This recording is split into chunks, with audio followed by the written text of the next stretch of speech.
Gracias por permitirnos una vez más entrar a sus hogares. Somos Comunidad Cristiana Twin Cities. Transmitimos desde la ciudad de Minneapolis, Minnesota. Hoy quisiéramos concluir con lo que hemos estado hablando la semana pasada y esta semana, a este día tan importante en la fe cristiana que es el día de Pentecostés. El día de Pentecostés es una de las 7 fiestas de la tradición judía, pero 3 son las más importantes: la Pascua, el día de Pentecostés y el día de los tabernáculos. En este día de Pentecostés sucede 50 días después de la Pascua. Jesús asciende al cielo a los 40 días y los discípulos quedan esperando a esa promesa que Jesús les dijo: no se vayan de Jerusalén hasta que no reciban la promesa del Padre, y esta es la promesa del Espíritu Santo. La resurrección toma lugar en lo secreto, pero el día de Pentecostés toma lugar en público. ¿Ustedes se imaginan si esta fiesta de Pentecostés hubiera sido en estos tiempos? Los discípulos hubiesen sacado sus celulares, hubieran grabado la ascensión de Jesucristo y hubieran grabado cómo estaba sucediendo ese mover del Espíritu Santo. Hubiese sido un tema de conversación, como lo son tema de conversación muchas cosas que han sucedido en la historia, como es cuando el hombre llegó a la luna, un eclipse, o cuando están los eventos de una luna roja, etcétera. O eventos que a lo mejor pueden ser drásticos, como los que estamos viviendo en nuestra ciudad de Minneapolis, con respecto a todas esas injusticias, pero también a toda esa desobediencia social que estamos nosotros viviendo. Todo esto hubiese sido tema de conversación alrededor del mundo. Pero Jesús, antes de Él ascender al cielo, nos da una promesa en Mateo 28 y nos dice que Él va a estar con nosotros todos los días hasta el fin del mundo. Antes de Él ascender al cielo, Él nos dice: no se vayan de aquí hasta que no sean llenos, hasta que reciban la promesa del Espíritu Santo de Dios. También a través de esos hombres que se aparecen a los discípulos en Hechos 1:11, que dice: ¿qué están ustedes viendo? Que así como ustedes lo ven ascender al cielo, Él también así va a regresar. Y la promesa de que Jesús va a regresar por su pueblo y por nosotros. Yo quiero hablar ahora acerca de qué sucede en esos 10 días después de la ascensión de Jesús al día de Pentecostés. Una de las cosas que ellos hicieron, lo primero que hicieron fue regresar a Jerusalén. La ascensión toma lugar en el Monte de los Olivos y ellos regresan a Jerusalén y regresan a un lugar que se le llama el Aposento Alto. Era un lugar de reunión, era un lugar donde no era la única vez en que Jesús se había reunido con sus discípulos en ese lugar. Pero hay algo en particular que nos dice Hechos 1, del versículo 12, 13, 14, que hay 2 cosas en particular que suceden aquí. Ellos oraron al Señor y ellos también perseveraron en la oración y estuvieron esperando ahí. En 10 días muchas cosas tú puedes pensar. Hoy en día nosotros llevamos, más de 3 meses ya estando encerrados en casa y déjame decirte, es un poco difícil en las situaciones en las que en otros países y en este país nosotros estamos viviendo. Pero esta gente perseveró en la oración. Era algo que ellos tenían como prioridad y perseveraban en ello. Después nosotros, si nos vamos a Hechos capítulo 2, versículo 1, nos dice la Biblia que ellos estaban orando, que estaban unánimes juntos. Unánimes, que quiere decir que están en un mismo sentir, en un mismo propósito, en una misma mente, en una misma voluntad. Y que estos también estaban juntos, están en un mismo lugar. Qué tremendo que muchas de las veces nosotros podemos estar juntos en un lugar, pero no estamos unánimes. Cada quien estamos separados, como sucede en nuestros países. ¿Eres republicano, eres demócrata, o eres del PRI, del PAN, del PRD, de Morena? Sí, todos son mexicanos, pero ¿de qué partido eres? No estamos unánimes. O probablemente nosotros podemos estar en un mismo lugar, pero no estamos en el mismo sentir, en el mismo propósito. Esta gente estaba unánime y estaba junta. Cuando se trata de unidad, Dios lo reduce hasta el mínimo y nos dice que donde 2 o 3 se reúnan en su nombre, Él promete estar ahí. Dice, ya, olvídate de 10, olvídate de 20, de 100, mucho menos de 1000. Dice 2 o 3. Y hay una promesa, que cuando 2 o 3 están ahí, Él ahí va a estar en medio de nosotros. Y qué importante es que nosotros veamos esto. Estos discípulos durante este tiempo estuvieron unánimes juntos. Y otra de las cosas que hicieron durante esos 10 días es que eligieron a un nuevo apóstol. Y a nombraron a Matías, ya que Judas se había colgado. Pero esto nos lleva al evento más importante. Juntamente con la crucifixión y resurrección de Jesús, otro evento importante en la fe cristiana, el día de Pentecostés, el día del bautismo del Espíritu Santo. El bautismo del Espíritu Santo es algo importante y quisiera que me pusiera mucha atención en esto.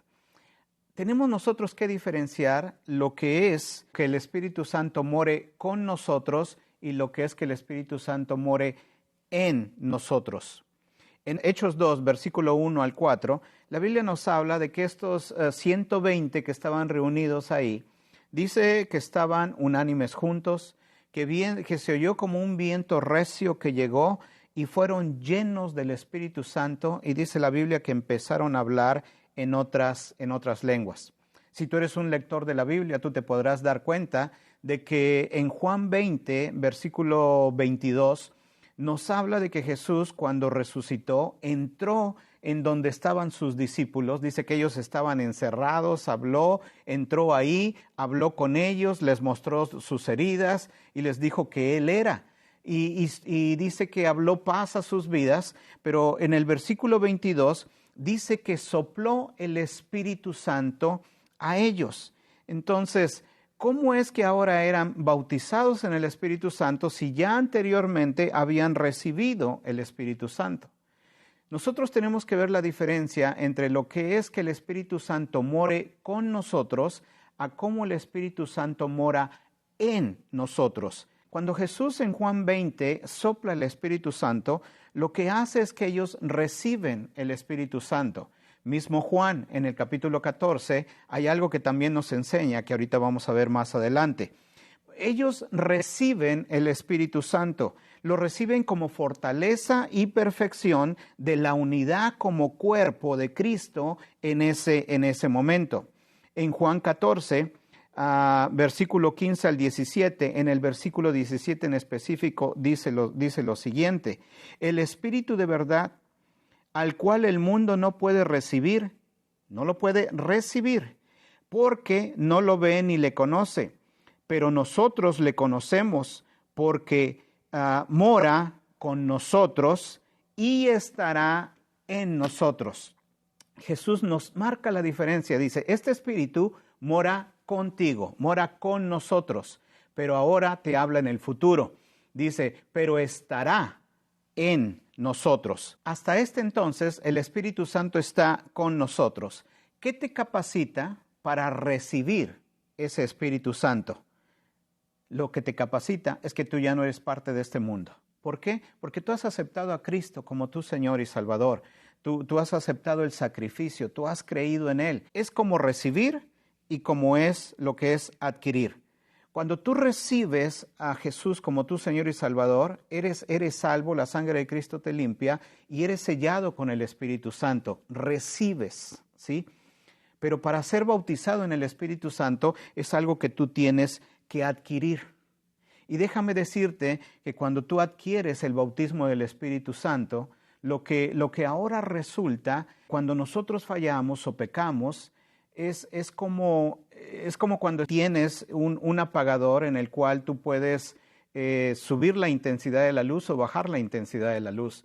El Espíritu Santo, cuando tú eres lleno del Espíritu Santo, el pecado hace que el Espíritu Santo se contriste y se aleje. Cuando tú te acercas a Jesús y tratas de hacer los mandamientos de Jesús y tratas de seguir las ordenanzas del mismo, entonces el pecado a través de la sangre de Cristo es perdonado, nuestra vida es más íntegra, es más recta y entonces como que sube esa intensidad y esa relación con Dios.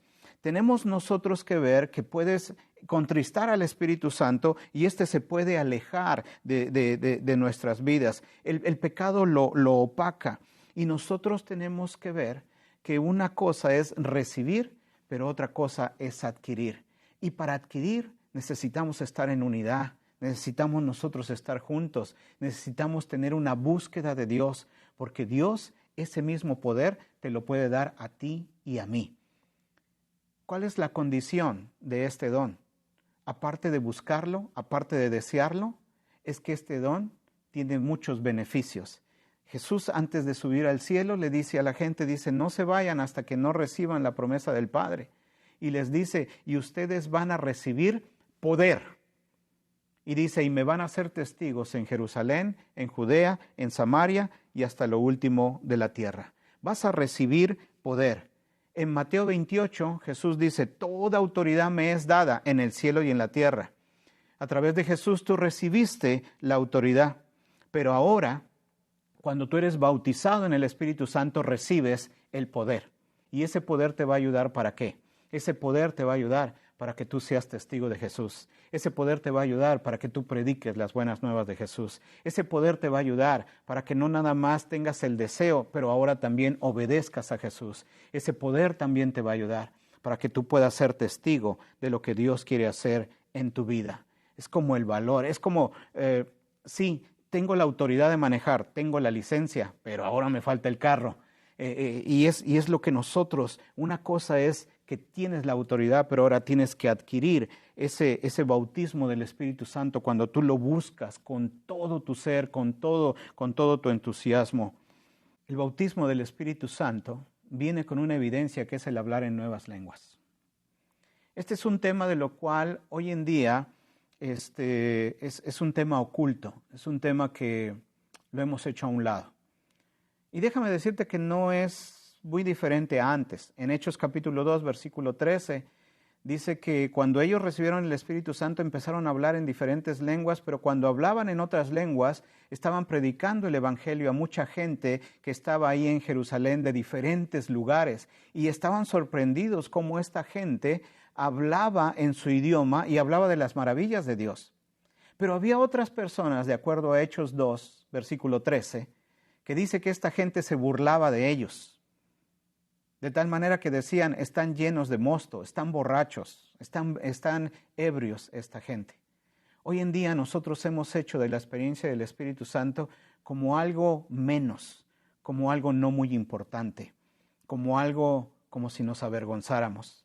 Déjame decirte que hoy en el mundo, 7 de cada 10 personas que conocen de Cristo son personas que han conocido el Evangelio a través de gente que son llenos del Espíritu Santo. El Espíritu Santo es tan importante, el aprender a tener una relación con Él y el buscar esas experiencias pentecostales. Y si hablas en lenguas, el no avergonzarte de hablar en lenguas y de poder mostrar el poder de Dios.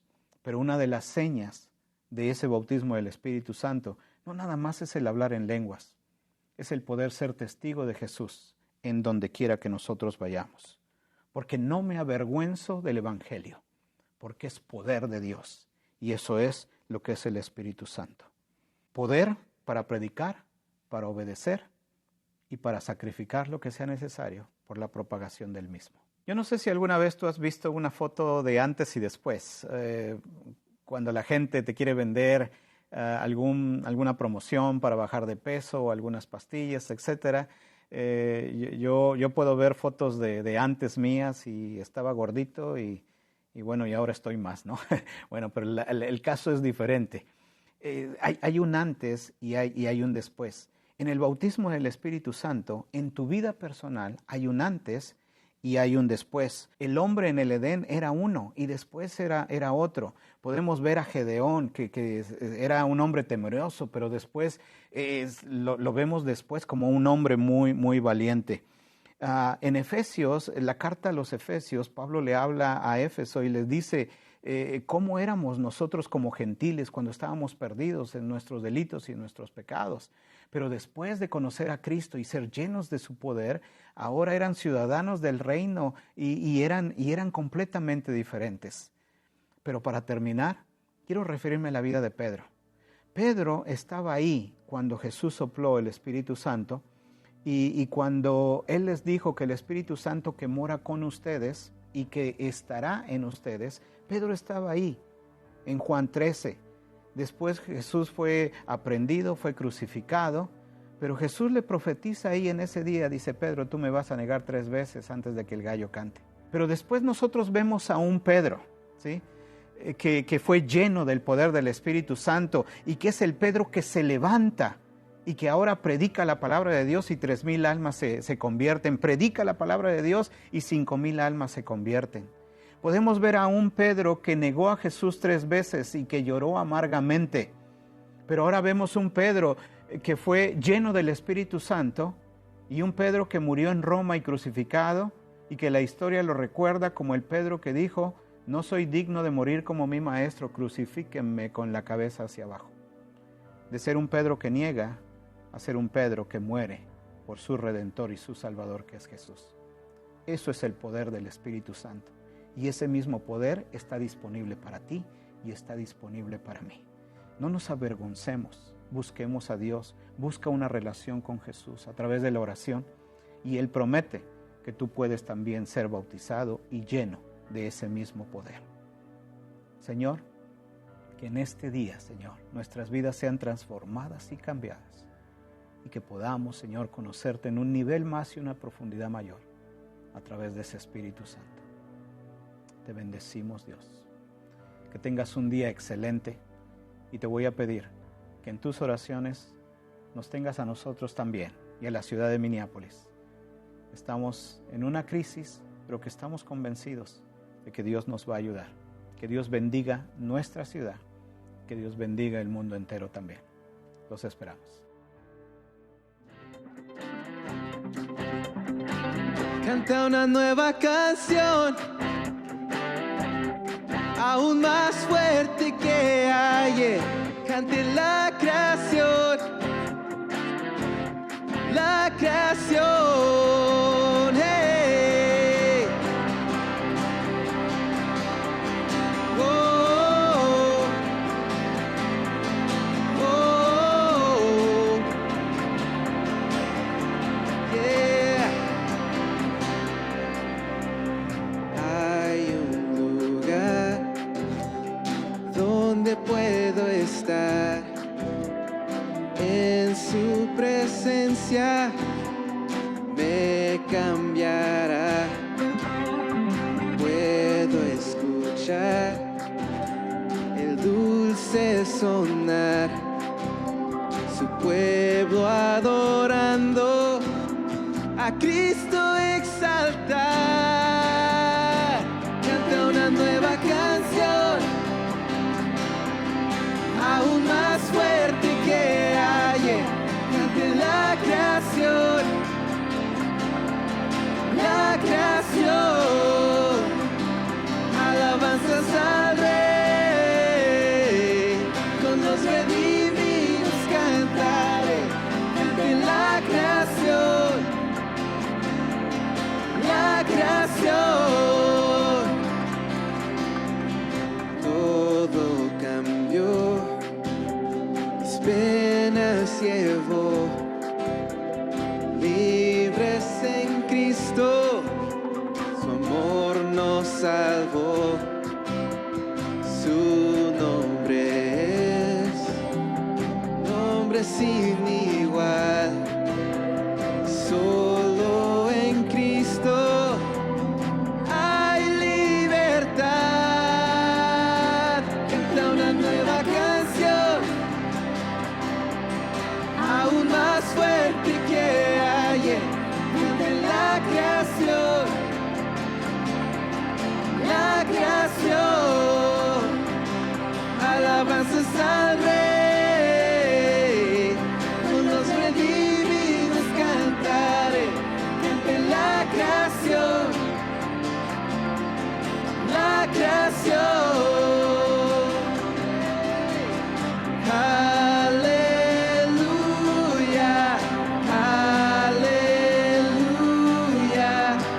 cante la creación, alabanzas a